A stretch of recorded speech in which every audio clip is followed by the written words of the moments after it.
Hi and hello there, Capricorn. Welcome new subscribers. Returning is buyers. Thank you sa inyo walang sawang love at support for me. Kung di niyo pa alam, ang pupunta other channel, link down below sa ating description box. So if interested, i-click lamang yung link dyan para mapunta po kayo doon. Araw-araw nag-upload ng collective readings for all signs. There. At yun nga, no, Capricorn, na ating alamin na yung highlights ng inyong 2026, no? One card per month. Yun ang titingnan natin. Pero yun nga, no?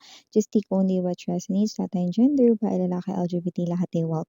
Pwede rin pong i-switch yung mga rules dahil possible magkapalit-palit dahil general reading ito. At the end of the day, lahat ay may free will na free mong gamitin anytime, anywhere. Cross-watchers ni Capricorn, welcome ka rin. May Capricorn placements sa natal/birth chart, welcome din kayo. Just take only what resonates. So, let us see. Maraming salamat Archangel Michael, Angel Guides para sa palagian ninyong presence or reading ni Capricorn. Can we get messages for them please? Ano yung mga highlights nila sa 2026? Can you please show me? Highlights per month para kay Capricorn. Capricorn.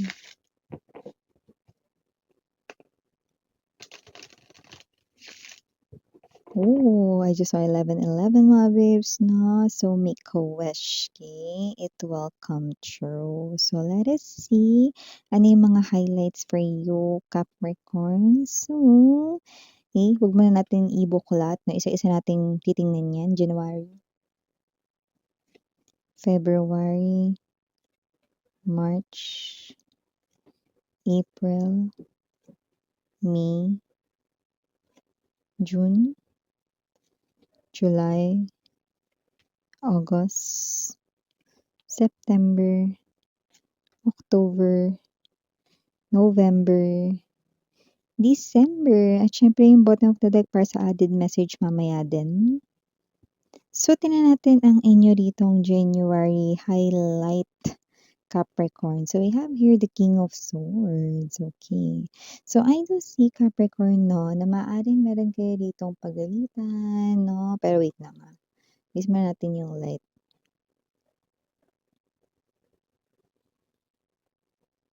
It could be anyone 'no, na papagalitan ninyo pero maaaring, meron ditong energy na kasi concern lang naman kayo sa kanya 'no, kasi ayaw niyo siya ritong mapahamak 'no or baka naman, yan ay bagay na puwedeng hindi kasi niya magustuhan yung magiging outcome kasi you've been there, alam mo na na ganyan yung mangyayari 'no. Pero yung iba naman sa inyo 'no, maaaring ito ay ang inyong specific person na puwedeng bago-bago pa lang ba kayo, baka may bago kayong ka-in relationship. May mga bagay na parang, makikita ka sa kanya 'no na, ayaw mong gawin 'yun 'no or parang hindi naman yung as in negatibong ano, maaaring may mannerism or behavior siya na puwedeng, itatama mo kasi para hindi niya na gawin next time or whatsoever. Mga little lang naman, mga little details lang naman 'no. So, yeah, gano'n naman talaga na sa umpisa may mga mapapansin kayo sa isa't isa 'no, pero 'yun nga 'no, habang maaga nako-correct or naitatama, 'di ba? So, highlight naman para sa inyong February, Capricorn, we have the Hierophant, okay? Possible rito, no, nasubukan ang iyo ritong faith or pananampalataya, no? Kung gaano ka ba rito kalaki yung faith mo sa iyong God. Wala tayo ditong relihiyon. I respect each and everyone's religion, Caps, okay? Pero dito nakikita ko na mukhang susubukin ang inyong pananampalataya at magwawagi kayo rito. Na kasi kung ano man ito, huwag kayong mag-alala.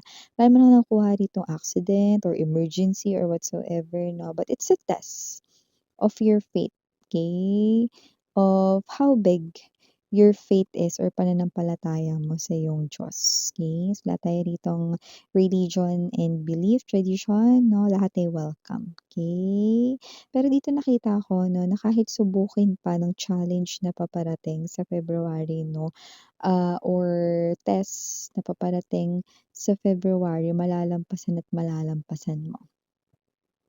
Okay, so you are someone here na prayer ang panlaban mo diyaan, okay? Isang pagsubok na malalampasan ng dasal at pananalig, yan 'no. So, I think February talks about here faith and January talks about here 'no, yung, um, what's this? New connection with someone, pero papunta kayo sa beautiful na connection.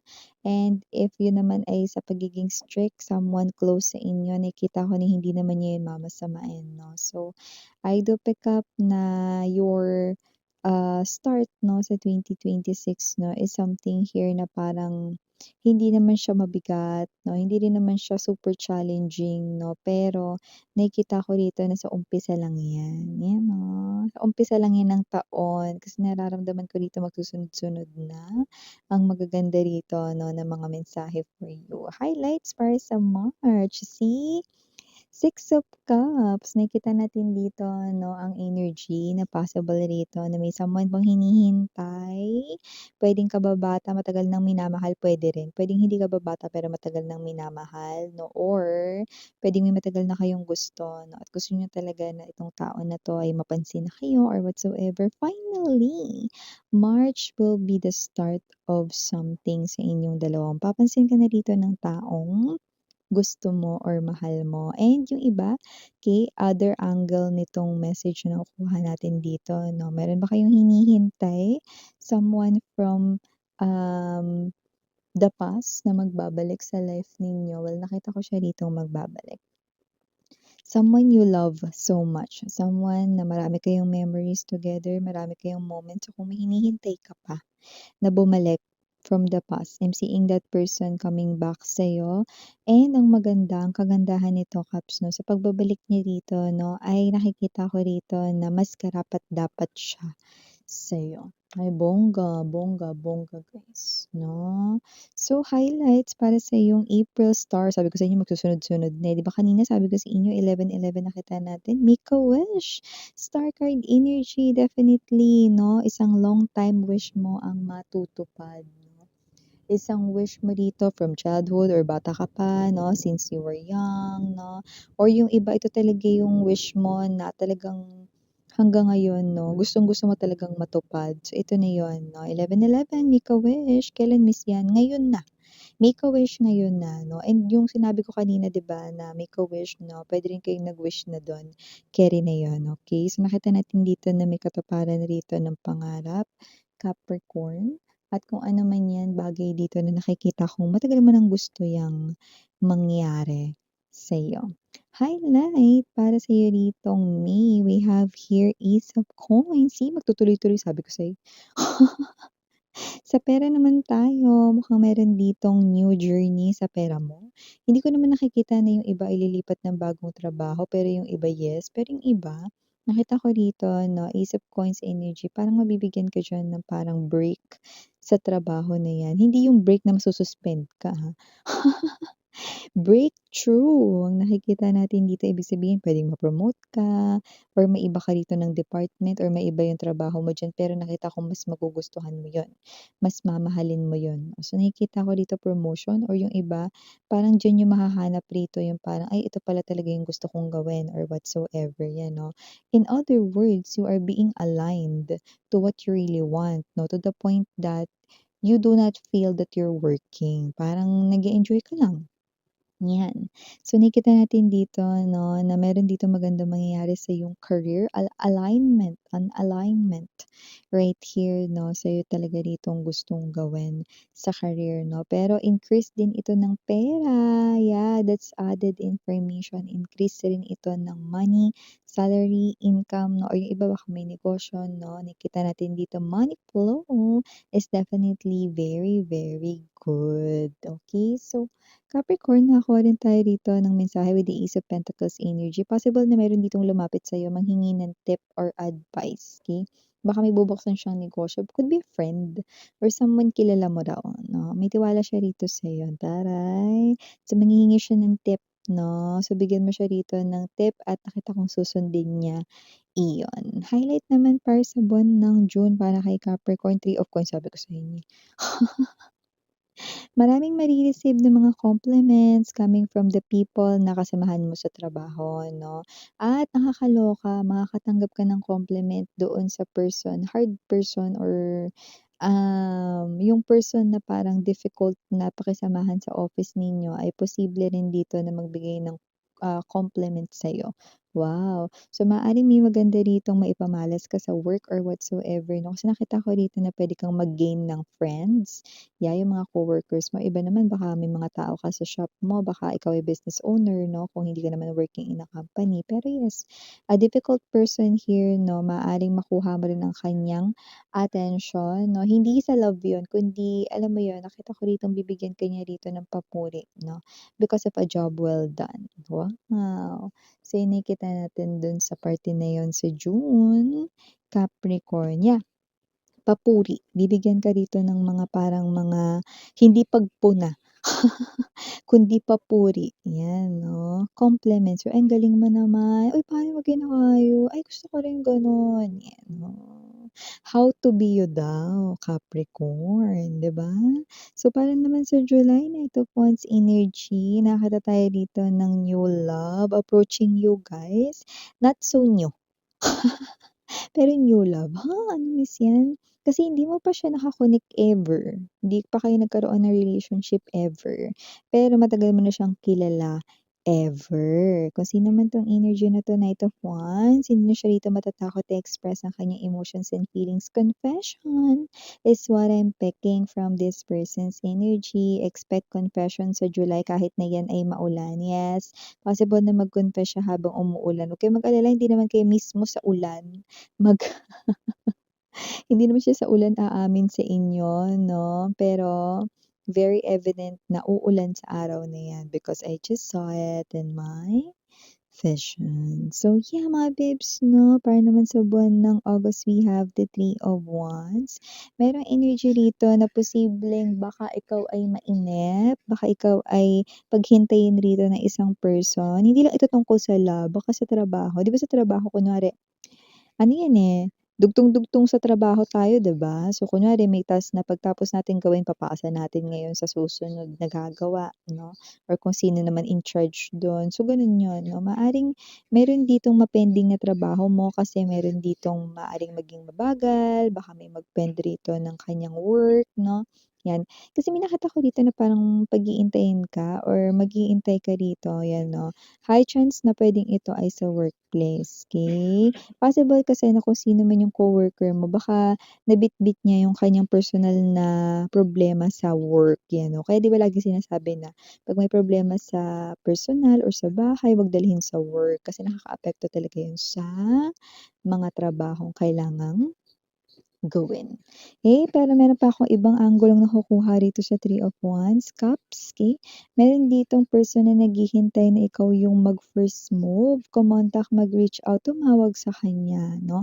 Medyo matagal na rin daw siyang naghihintay, parang yung iba halos taon na or feeling nila taon na sila ritong naghihintay 'no, yeah, meron ditong naghihintay sa iyo. Yun, oh, naghihintay na ikaw mauna. Mag-reach out.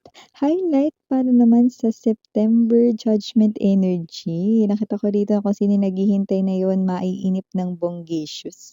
Siya na mismo ang magfe-first move dahil wala namang action na nakikita sa'yo. Judgment energy, ex mo pala yung tinutukoy dun na naghihintay sa'yo. This person here is someone na talaga naman na sobrang nagsisisi at sobrang nanghihinayang sa pagkawala ng relasyon ninyo.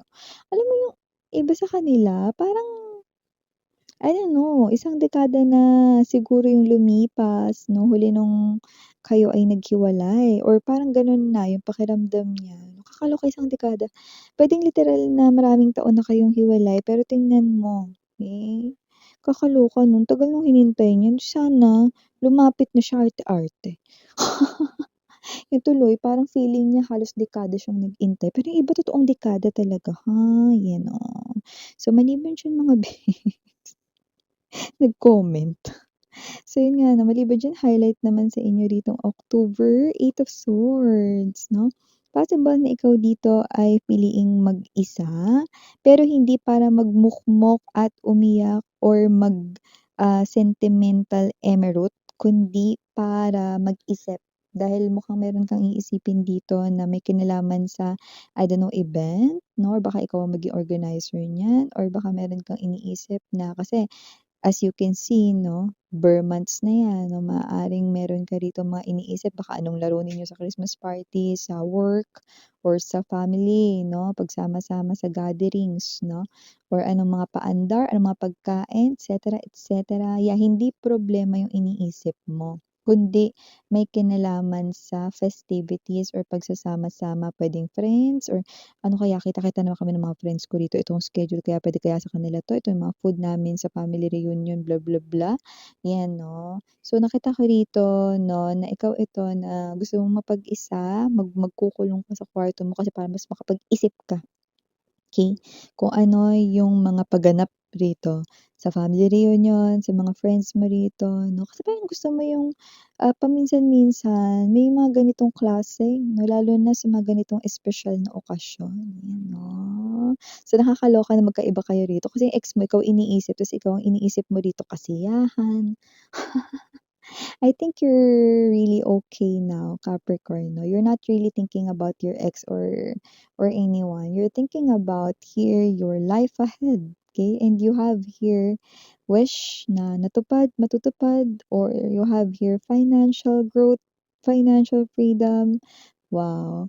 So for the month of November highlight, we have the Ace of Wands. Yeah, see, I told you, okay, you're excited about something, okay? And look at that, you have two new beginnings, no, sa 2026, no. So November, you will feel excited about something, no. Pwede kasi dito sa maiisip mo, excited ka na kasi nai-imagine mo na, no, kung ano mangyayari diyan or what will happen diyan, no. So definitely, you will feel more excited. And at the same time, parang gusto mo pa yan mas pagandahin. I'm seeing that you're really on fire, you're confident to do this and that, no. Maaring ito yung mga pa-games, may isip mo, ito yung mga masasayang games, ito yung mga premyo, pa-raffle, et cetera, workplace man yan, home, family, friends, yan, okay? Nakikita ko dito. And nakakaloka rin, no, na talagang enjoy na enjoy ka. You know, Ace of Wands energy ha. Pero yung iba nakita ko dito kung may partner na kayo, nakita ko na i-date kayo ng person ninyo, no, sa place na iba naman, no, like hindi nyo pa ito napupuntahan, no, so maaaring puntahan nyo ito, no, bago Christmas, yan, no. Para naman sa December 2026, King of Cups energy, told you guys.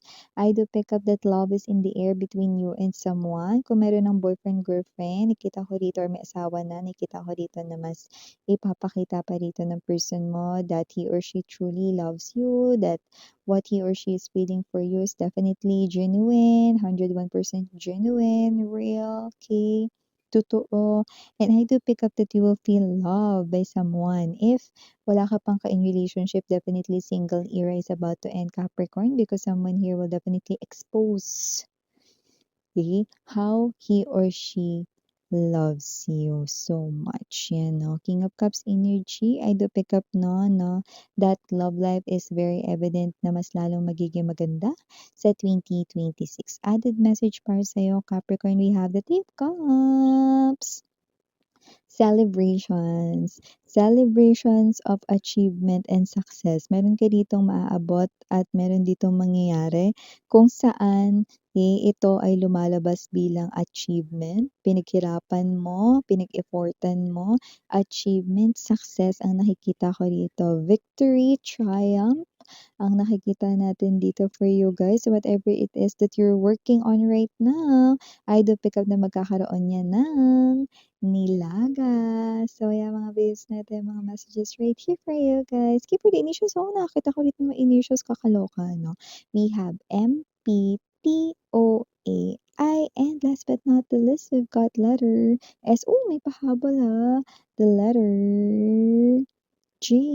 So yeah, these are all the messages we've got right here for you, Capricorn. Thank you again. Hey, Mariana on me for the girls, and Yana Duna for the boys. Adding hail, love, and light. And you.